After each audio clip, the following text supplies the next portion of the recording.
Hello class 12 chapter 3 current density. अब यहाँ पर मोस्ट इम्पॉर्टेंट टॉपिक लेकर के आए किरचॉफ लॉ। ये टॉपिक बहुत पूछे जाते हैं और बच्चे कर नहीं पाते, हार्ड लगता होगा, ये डायग्राम नहीं समझ में आता होगा, कुछ भी है।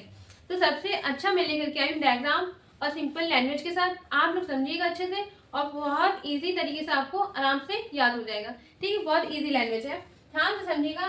किरचॉफ लॉ दो टाइप के होते हैं, ठीक है। मतलब एक होता है फर्स्ट लॉ, उसको हम बोलते हैं जक्शन लॉ भी, ठीक। और दूसरा होता है सेकेंड लॉ, उसको लूप लॉ के अकॉर्डिंग पहचानते हैं, ठीक। अब यहाँ पर सबसे पहले लिखेंगे there are two laws of Kirchhoff, ठीक है। सबसे पहले हमने जो बोला, जैसे फर्स्ट लॉ, इसको हम बोलते हैं जक्शन लॉ भी, ठीक। अब यहाँ पर सेकेंड क्या है, सेकेंड लॉ,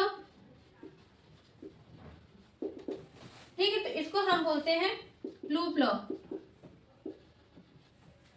ठीक। अब यहाँ पर जक्शन लॉ पढ़ेंगे, मतलब फर्स्ट लॉ पढ़ेंगे। तो यहाँ पर जक्शन लॉ क्या होता है, इलेक्ट्रिक सर्किट पर किसी भी पॉइंट पर अगर ढेर सारे वायर ऐड कर देते हैं, उस पॉइंट को हम बोलते हैं जंक्शन, ठीक है। अब यहाँ पर जक्शन लॉ क्या होता है ये हम समझेंगे। सबसे पहले डायग्राम समझते हैं, ठीक है। यहाँ पर एक पॉइंट मान लिया मैंने, ठीक। या तो सबसे पहले वायर,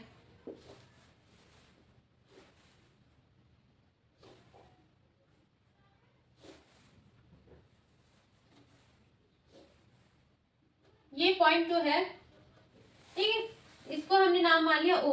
अब ओ यहाँ पर क्या है, जंक्शन है, ठीक। अब यहाँ पे देखिए 5 वायर ले लिए मैंने, 1 2 3 4 5, ठीक है। अब यहाँ पर हम कुछ करंट दिखा रहे हैं, ठीक है, ध्यान समझिएगा।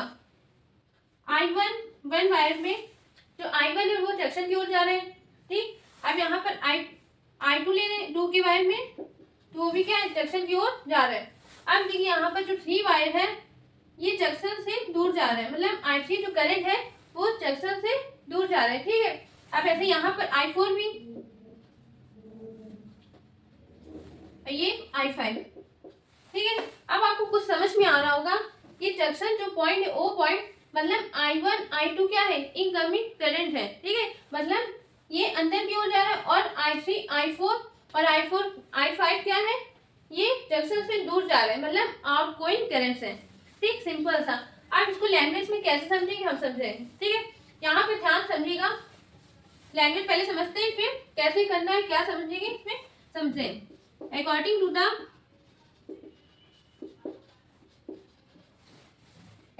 द फर्स्ट लॉ किरचॉफ, या तो according to the Kirchhoff first law,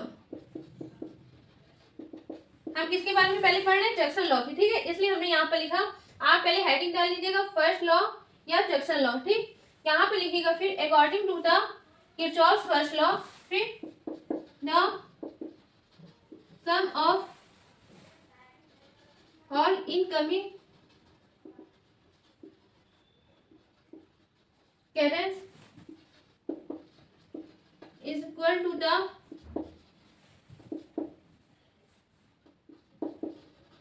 sum of all outgoing currents at any junction। आपको समझ में आ रहा होगा पढ़ने से क्या लिखा गया है, the sum of all incoming currents. अब यहाँ पर जितने भी वायर में इनकमिंग करंट है वो उसका सम, अब यहाँ पर equal to the sum of all outgoing currents at any junction. अब जंक्शन में जो भी जितने भी आउटगोइंग करंट्स हैं उसका सम के बराबर होता है यहाँ पर सम ऑफ ऑल इनकमिंग करंट, उसको हम कहते हैं जंक्शन लॉ, ठीक है। तो यहाँ पर जैसे हमने बोला, तो यहाँ पर लिखेंगे therefore sum of all incoming currents equal to, अब यहाँ पर किसके बराबर है, sum of all outgoing current,